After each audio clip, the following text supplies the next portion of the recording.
Je suis Khaled Qatar, donc expert au programme de résilience et de relance des micro, petites et moyennes entreprises. Et aujourd'hui, on se penche sur une problématique cruciale à l'essor de micro, petites et moyennes entreprises sénégalaises et de toute la sous-région, c'est celle des emballages.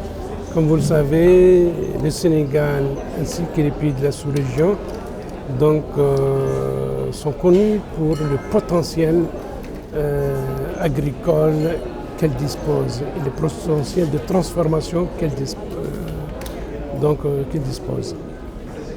Maintenant, ça reste que ce potentiel ne peut être mis en valeur qu'à travers un conditionnement adéquat et un conditionnement qui répond aux exigences normatives pour accéder au marché, mais également un emballage qui est en mesure d'attirer et de séduire le consommateur, aussi bien local qu'à l'étranger.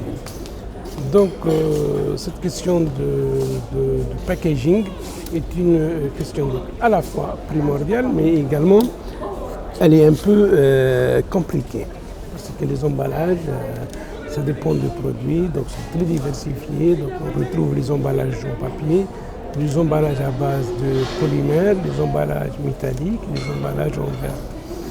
Et donc c'est une question qui devient de plus en plus compliquée avec cette diversité et également avec la diversité des produits qui vont être emballés. Parce que lorsqu'on parle d'emballage cosmétique, c'est pas comme on parle de l'emballage des produits d'entretien, comme on parle d'emballage des produits agroalimentaires, l'emballage des produits parapharmaceutiques et pharmaceutiques vise également aux exigences autres que les emballages de produits d'entretien ou de produits cosmétiques. Donc cette problématique fait que la chose n'est pas facile à mettre en place et il faut une certaine taille critique qui permet un tout petit peu de rentabiliser les investissements potentiels et éventuels qu'il faut mettre en œuvre pour les unités de packaging. Les solutions, il y a des solutions qui sont d'ordre macro, moi j'ai dit, sur le plan environnement d'affaires. Il faut vraiment travailler sur l'attractivité de l'environnement d'affaires, l'assouplissement des conditions d'établissement, les mécanismes d'incitation, mais que ce soit des mécanismes orientés et ciblés dans le cadre d'une politique et une stratégie globale et préétablie et bien positionnée dans le temps. Ça d'une manière sur le plan macro. Sur le plan micro, là il faut identifier les bonnes idées de projet. Il faut vraiment bien identifier ce qui est nécessaire à mettre en place au niveau de type de packaging à fournir et également sa répartition géographique dans toutes les régions de Sénégal en fonction de la vocation et de la disponibilité des ressources à transformer dans chaque région.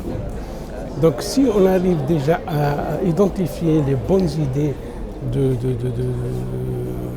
projet ou ce qu'on appelle les fiches projets et établir un calendrier en fonction de l'urgence, des priorités et des besoins, c'est déjà quelque chose, je pense, un pas en avant. Autre chose, sur le plan institutionnel, la mise en œuvre d'un centre de packaging et de conditionnement, d'un centre technique, permettra certainement de créer une véritable dynamique pour traiter d'une manière continue cet aspect d'emballage.